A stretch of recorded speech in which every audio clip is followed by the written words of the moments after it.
Hello everyone. Tonight, I'll be narrating 3 new creepy posts that I found on the Creepy Encounter subreddit. So sit back and relax, because tonight, we'll be diving headfirst into their experiences. These are their stories.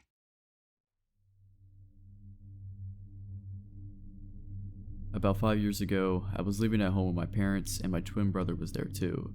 Every morning at about 7 a.m., we would both head out for a run. We had mapped out this giant loop that we would run. To make it a bit of a competition, I would run it in one direction and my twin would run it the other direction. That way we could run and stay focused. Part of this loop was on the main street of the city my parents live in. On this main road, there were these shady apartments kind of hidden by a bunch of trees. The direction I was running, the view of these apartments was obscured by a giant hedge bush and I couldn't see the apartments until I was right in front of them. Out of my peripherals, I see a woman standing among the trees, just staring at me. I immediately get the chills and do not turn to face her, because I didn't want to be rude. So I run on and forget about this a few minutes later. I pass my twin about 10 minutes later, he's going the opposite direction as I. I get home and my twin isn't back yet, so I go about the rest of my morning routine, including taking a shower. I get out of the shower and my twin hasn't come back yet and I'm starting to get a bit worried. An hour after I had gotten home, he's still not back and I call him. He tells me he's on his way back and he has something he needs to tell me and my parents. He finally gets home and tells us that as he's running in front of these apartments, he saw a woman hanging from the trees in front of his apartment. As soon as it's obvious he's seen her, a man comes sprinting from the apartments wailing and screaming, "No, I can't believe she did this," and grabs her body and lays her on the ground and starts performing CPR. It's obvious he is her husband. My brother calls the local police and they dispatch an ambulance and police officers. My brother has to stay for questioning as a witness report and all that jazz. He's obviously troubled by it. Since he was going the opposite way that I was running, he didn't have a hedge obscuring his view and got a straight on view of this woman hanging there. It's still hard for me to believe that the woman I saw staring at me out of my peripherals was dead the entire time. I do find it very sketchy that the husband came running out as soon as it was obvious that someone had discovered the body. That is a bit too convenient if you ask me, but I don't want to say this man killed his wife without any evidence. I just still can't fathom that if I would have turned my face to this woman, I would have discovered her about 20 minutes earlier than my twin, and it deeply troubles me that I didn't. I had just gotten out of a bad 8-year relationship and met someone on a popular online dating app. To be honest, I wasn't looking for anything serious, just someone to go watch a movie or have a drink with every now and then. I had 2 boys and was very happy and living a peaceful life on my own after going through hell. So I meet this guy who is just a couple years older than me and he had turned his life around. When he was younger, he used to meet gangs and drugs and now he was into working out and staying really fit and doing family stuff. I guess you could say I felt protected by him. He was a hard worker, self-sufficient, had a son, and he loved going to the gym every day. I myself had kind of a crazy past but overcame and we seemed like a good fit. We would go to dinner, movies, normal dating stuff, but eventually he wanted to spend more and more time together and I was having trouble giving up all my free time for him. And he would get angry about this. Like, really angry. After being with a controlling, possessive guy for so long, this was obviously a red flag and after 3 months, I told him I didn't want to see him anymore. He said he needed to confess something to me. He admitted to me that he was using steroids and that was the reason for his mood swings. He cried and said he was sure that was the reason and was willing to stop if it meant he could have another chance, and I obliged, but only under the condition that we remained friends. Things were okay for a while. We saw each other maybe every other week, and he started wanting to see me every week, to which I told him that I was not interested in being anything other than friends at that moment since I was not ready for a relationship. He tried to talk me into giving him another chance, but I just didn't find myself interested in him in a romantic way, and so I insisted that we just be friends.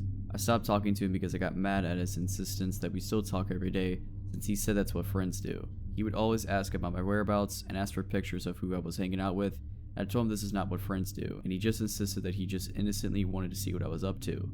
Fast forward 6 months later and I hadn't spoken to him at all within that time.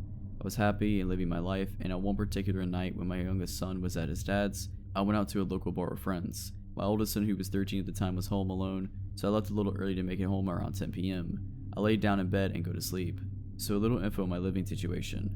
I've been living in my condo for almost a year now, and we lived in a great, safe community, and I would leave my patio sliding glass door open, screen closed, to get a breeze in at night. No biggie. My bedroom was close to the patio, and my son would sleep in the loft that was the closest to the front door. I'm dead asleep when I suddenly feel someone slowly sit on my bed.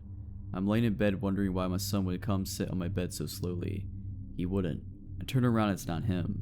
It's Mario, not his real name, laying down in bed next to me. I sit up and ask him how he got in. He's not answering me. He says, "I needed to talk to you." I said, "Okay, when you need to talk to someone, you don't sneak into someone's room. You call them, you leave them a note. Literally anything but this. I'm thinking I'm gonna kill my kid for letting him in. He said, "I didn't have your number anymore. I needed to talk to you before it's too late." I didn't even entertain the "before it's too late" bit because I was livid, but something told me to keep my cool. I sit up and say, "Look, I really want to talk to you too, but not like this. Please just leave and I promise we will talk tomorrow. Call me tomorrow." He gets up and walks over to my side of the bed and starts rubbing my shoulders and is slowly making his way to my neck. He says, "Do you really want to talk?" I look him into his eyes and say, "Yes. I've been wanting to talk to you, but not like this. Please call me tomorrow." He stares at me while rubbing my neck and goes down to my shoulders and lets go. Says, "Okay."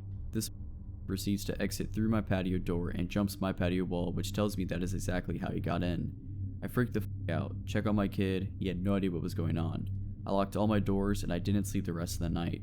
The next day I text him and I tell him that if I ever see him near me or in my complex, I will call the police and to never contact me again. If you're wondering why I didn't call the cops to begin with, I knew you had a gun, so A, I was scared of being retaliated against for being a snitch, and B, I figured if I called the cops, they would probably not do much or just let him out, and I was afraid of what he would do after the fact. Either way, he left me alone and I didn't hear from him for years. 4 years later, I'm going through Facebook and I see his face in People You May Know.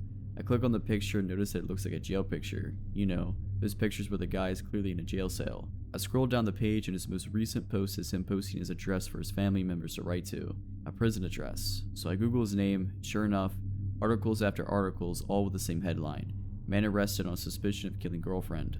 About 2 years after him and I dated, he shot and killed the girl he was dating. That could have been me, and I feel like thinking if there was anything I could have done to stop him. Even scarier thought is that he only got 12 years for her murder. So my stepsons are 7 and 10. They play with 5 other boys in our area, which are of similar age, and all go to the same school in our neighborhood. Now there is a police station in our neighborhood, and we live in a city that is large, but we feel very safe here and have almost zero crime around us, so when they go to the park to play with their friends, my husband and I agree it's okay. They'll be gone for hours, going from house to house swimming, jumping on the trampoline, scootering, skateboarding. Sometimes they're all at my house in my pool. It's a good system. However, our state has been known for human trafficking. Because we are close enough to the border, it's just something I worry about. So I bought them bright orange whistles and tied them to their backpacks. Sometimes they all ride bikes to school together. At home I had each of them blow into the whistle as hard as they could, so they knew how loud it was and to only use it for emergencies, which we've discussed emergency situations. So today on break from school, the kids wanted to do a lemonade stand. Something in my gut told me to say no, that's not a good idea, even though they had their own little garage sale around Christmas to make money to buy gifts, and the neighborhood thought it was so cute that they actually got a ton of donations and made very good money. I didn't have any worries that time, but today was different for me though. As my older stepson was making his signs, I reminded him about interacting with strangers and he needs to watch his brother, and so he asked me, "Should I bring my whistle?" I said yes, great idea. I took it off his backpack and I put it around his neck and I told him I'm going to leave the window open. If he feels scared or something happens, you blow that whistle like there's no tomorrow and I'll run outside. They were right on our street corner of our neighborhood, right where the main street is through our neighborhood, so a decent amount of cars go by. An hour or so goes by and I'm into a documentary when I hear that whistle and my stomach drops. I dash outside to see a flashy red car. I was looking and running towards the kids, so I wasn't paying close enough attention to the car, but I immediately saw all the kids there, and this guy is getting back into his car, and my older son tells them that the man in the car got out and was talking to them, asking them their ages, and invited my younger son to get into his car. I literally told my older son earlier, do not get into anyone or near anyone's car. So he said he didn't feel safe anymore and he blew that whistle as hard as he could. My mom said that the car looked like a Dodge in red. That's what my son told the police. I got a good look at the guy at least, but didn't get the plates. He was getting to his car as I was making sure the kids were accounted for and pounded the crap out of his hood, asking him why you would ever invite a child into your car before he drove away. I wasn't thinking clearly and was in a bit of a panic. The police said they searched our entire neighborhood for the car and put out a description of the guy in the car, with a now possibly dented hood for me. They put out an alert and are taking this very seriously, so at least there's that. I'm so thankful for that $10 whistle I ordered on Amazon. Sometimes you just don't know when something is going to go down. Well, that's it guys. Hope you enjoyed this video. If you did, consider liking this video and subscribing to my channel.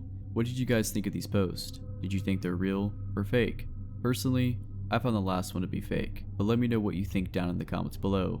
My Patreon is in the description, so if you wish to support me on there, it's greatly appreciated. I will also be doing more live streams soon, so stay tuned for that. But as always guys, Have a nice day.